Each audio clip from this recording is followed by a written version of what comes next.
आप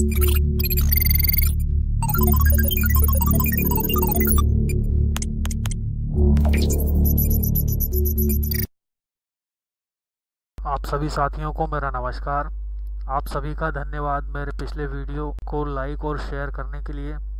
तो साथियों, आज हम चर्चा करेंगे टाइप्स ऑफ वेबसाइट्स के बारे में कि जो वेबसाइट्स होती हैं वो कितने प्रकार की होती हैं और कौन कौन सी होती हैं। तो आइए वीडियो शुरू करते हैं। आज का हम टॉपिक ले रहे हैं टाइप्स ऑफ वेबसाइट्स। इसमें हम यह देखेंगे कि जो वेबसाइट्स होती हैं वो कितने प्रकार की होती है। सामान्यतः हम जानते हैं कि वेबसाइट्स कई प्रकार की होती हैं। उनमें से कुछ जो बहुत ज़्यादा प्रचलित हैं या जो ज़्यादा इम्पोर्टेंट है सिलेबस के अकॉर्डिंग, उन पे आज हम चर्चा करेंगे। जैसा कि हमने पिछले वीडियोस में देखा था कि वेब पेजेस और वेबसाइट्स क्या होती हैं, उसी के आधार पर कुछ वेबसाइट्स के प्रकार हमने यहाँ कवर किए हैं। तो आइए शुरू करते हैं और देखते हैं वेबसाइट का पहला प्रकार कौन सा है।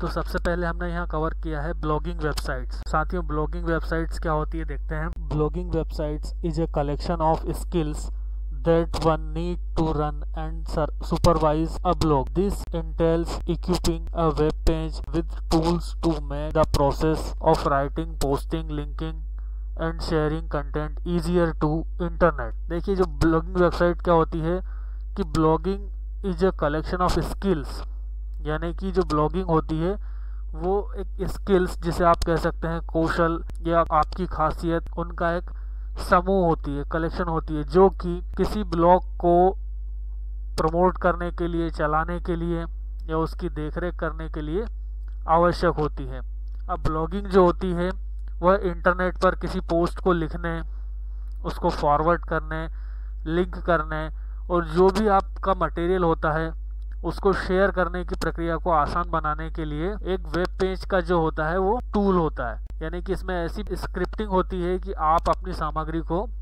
शेयर कर सकते हैं। अगली वेबसाइट्स होती हैं educational websites. Educational websites can include websites that have games, videos or topic related to resources that act as tool to enhance learning and supplement classroom teachings.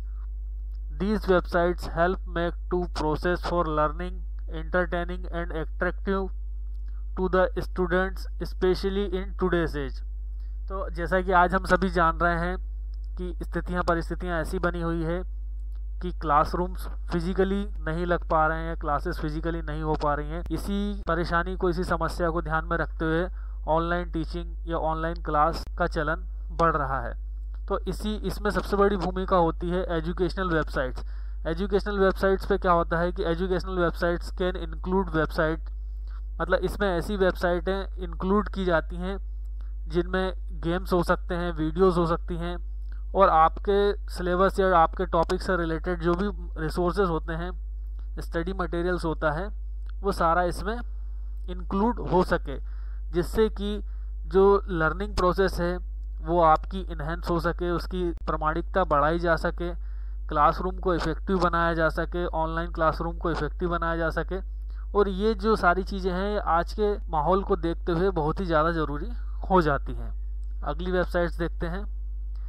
अगला टाइप हमारे पास में है e commerce websites. E commerce or electronic commerce refers to a business model that involve sales transactions being done on the web. Virtually very online shopping websites, big or small, follows this structure. Any site where you can obtain items for sale over the internet is considered an e-commerce website। यानी कि जो e-commerce website होती है उसे हम electronic commerce भी कह सकते हैं। ये रिफर्स करती है बिजनेस मॉडल को जो कि सेल्स ट्रांजैक्शन को इंक्लूड करता है ऑनलाइन, यानी कि वेबसाइट्स की हेल्प से। और जो वर्चुअली जो सारी वेबसाइट्स होती हैं, ऑनलाइन शॉपिंग वेबसाइट, चाहे छोटी हो चाहे बड़ी हो, वो सारी वेबसाइट इसी स्ट्रक्चर को फॉलो करती है, ई कॉमर्स वेबसाइट के स्ट्रक्चर को। अगला है हमारा ईमेल वेबसाइट। जैसा कि हम सभी जानते हैं कि जो ईमेल्स होते हैं, इलेक्ट्रॉनिक मेल्स, मतलब इलेक्ट्रॉनिक या सिग्नल्स के फॉर्म में या सॉफ्ट कॉपी में अपने पत्र व्यवहार करना, मेल सेंड करना, रिसीव करना, डेटा शेयर करना, ये सारी चीज़ें होती हैं। अब ये इस तरह की वेबसाइट्स जो होती हैं उनमें क्या क्या चीज़ें होती हैं देखते हैं। webmail are web based email account. These are usually free email accounts. ये जो होते हैं ऑनलाइन ईमेल अकाउंट, ये फ्री ईमेल अकाउंट होते हैं। जैसे कि हम सभी जानते हैं कि अधिकतर लोग अपने gmail.com पर अपनी जीमेल आईडी या ईमेल आईडी या ईमेल अकाउंट क्रिएट करते हैं, जो कि गूगल अकाउंट भी होता है और ये बिल्कुल फ्री होता है। और इसके साथ ही गूगल ड्राइव पर हमें 15 GB का स्पेस भी फ्री मिलता है, जिसका हम अपने डेटा को सेव करने के लिए ड्राइव पर यूज कर सकते हैं। Example including Hotmail, Gmail and Yahoo Mail. Webmail allows the user to access their emails as long as they have access to an internet connection and a web browser। तो जो web mails होते हैं, जो emails होते हैं, वो user को allow करते हैं, परमिशन देते हैं उनके ईमेल्स को एक्सेस करने के लिए। लेकिन ईमेल को एक्सेस करने के लिए, पढ़ने के लिए, उस पर काम करने के लिए आपको इंटरनेट कनेक्शन और वेब ब्राउज़र की ज़रूरत पड़ती है, जिसके अभाव में मतलब इंटरनेट और वेब ब्राउज़र के अभाव में हम अपने ईमेल अकाउंट्स को ना तो ओपन कर पाएंगे, ना ही उस पर काम कर पाएंगे। अगली वेबसाइट्स हमारी हैं इंसाइक्लोपीडिया वेबसाइट्स। तो इंसाइक्लोपीडिया क्या होता है? विश्वकोश इसका हिंदी मतलब होता है, या जिसमें जो ग्रंथ होते हैं या जो रिसर्च वाली किताबें होती हैं, वो सारी चीज़ें इसमें आती हैं। An online encyclopedia also called a digital encyclopedia is an encyclopedia accessible through the internet. यानी कि जो इंसाइक्लोपीडिया वेबसाइट्स होती हैं, उनमें क्या होता है कि जो इंसाइक्लोपीडिया डेटा होता है या इंसाइक्लोपीडिया की जो बुक्स होती हैं, जो किताबें होती हैं, उनको ऑनलाइन एक्सेस करने की परमिशन हमें मिलती है। अगला आता है इमेज शेयरिंग वेबसाइट्स। तो इमेज शेयरिंग वेबसाइट्स क्या होती हैं? Image sharing websites offer services such as uploading, hosting, managing and sharing of photos, जो कि आप पब्लिकली और प्राइवेटली भी कर सकते हैं। इमेज शेयरिंग वेबसाइट्स क्या होती हैं? आपको अपनी इमेज जो होती है, फोटोज हो सकते हैं या किसी जगह की फोटोज हो सकती हैं, किसी स्ट्रक्चर की फोटोज हो सकती हैं, उन्हें आप अपलोड कर पाते हैं, होस्ट कर पाते हैं और मैनेज कर पाते हैं और साथ ही शेयर भी कर पाते हैं। और उनको आप या तो पर्सनली भी कर सकते हैं या पब्लिकली भी कर सकते हैं। This function is provided through both websites and applications. मतलब ये जो फंक्शन होता है, ये वेबसाइट्स के थ्रू भी आपको उपलब्ध होगा और एप्लीकेशंस के थ्रू भी। एप्लीकेशंस मतलब mobile applications that facilitate to upload and display the image, जिससे कि हमें फोटो को या इमेज को अपलोड और डिस्प्ले करने की फैसिलिटी या सुविधा प्राप्त होती है। अगली जो वेबसाइट्स का टाइप हम देखेंगे वो है न्यूज़ वेबसाइट्स। जैसा कि हम सभी जानते हैं कि ऑनलाइन जो न्यूज़ देखी जाती है अप टू डेट, वो सब न्यूज़ वेबसाइट्स के अंतर्गत आता है। This is actually an online newspaper. देखिए अब यहाँ ये साफ बात इन्हें कर दी है कि जो न्यूज़ वेबसाइट्स होती हैं वो ऑनलाइन न्यूज़पेपर की तरह होती है, यानी कि paperless. This is actually an online newspaper and A version of A printed paper. The internet are going online created more opportunities for newspapers and independent news sites not linked to a printed version. Publishing or broadcasting the latest breaking news first in every news outlet top most priority। देखिए क्या होता है कि जो भी news channels होते हैं वो चाहते हैं कि सबसे पहले ब्रेकिंग न्यूज़ या लेटेस्ट न्यूज़ उनके चैनल पर रिलीज़ की जाए या उनके माध्यम से पब्लिक तक पहुंचे, जिससे कि उनके न्यूज़ चैनल की टीआरपी बढ़ जाए। तो इसके लिए वो क्या करते हैं कि इसके लिए सबसे सरल और सुलभ साधन होता है ऑनलाइन या इंटरनेट, जिसके माध्यम से वो क्या करते हैं कि अपनी वेबसाइट या सोशल मीडिया के तौर पर या सोशल मीडिया के माध्यम से अपने न्यूज़ चैनल की लेटेस्ट न्यूज़ या कोई भी घटना, परिघटना या कोई भी जानकारी सबसे पहले फैलाने के लिए ऑनलाइन माध्यम का उपयोग करते हैं, जिसे हम कहते हैं न्यूज़ वेबसाइट्स। अगला हम देखते हैं ऑनलाइन शॉपिंग वेबसाइट्स। तो online shopping websites is a form of electronic commerce which allows consumers to directly buy goods or services from a seller over the internet using a web browser। तो online shopping websites क्या होती हैं? ये एक e commerce का part होती हैं। E commerce जैसे कि हमने आपकी इलेक्ट्रॉनिक कॉमर्स, जो ई कॉमर्स होता है उसका एक पार्ट होती है ऑनलाइन शॉपिंग। ऑनलाइन शॉपिंग में क्या होता है कि जो कंज्यूमर्स होते हैं, ग्राहक होते हैं, वो डायरेक्टली जो अपना सामान होते हैं या सुविधाएं होती हैं वो सेलर से सीधे खरीद सकते हैं इंटरनेट के यूजिंग। इसका जैसे आपने कई सारे एग्जांपल देखे होंगे, अमेज़न है, फ्लिपकार्ट है और भी कई सारी वेबसाइट्स हैं जो ऑनलाइन शॉपिंग प्रोवाइड कराती है। अगला हम देखते हैं पेमेंट सिस्टम वेबसाइट। तो पेमेंट सिस्टम वेबसाइट्स क्या होती हैं?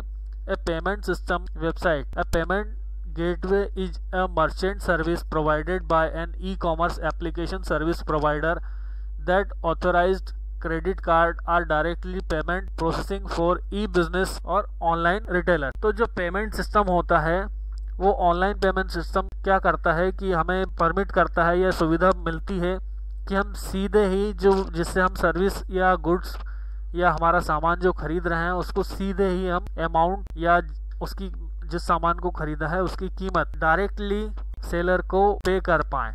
तो इसके लिए जिन भी एप्लीकेशन या वेबसाइट्स का यूज़ किया जाता है वो सब पेमेंट सिस्टम वेबसाइट्स में आती हैं। अगला है सर्च इंजन।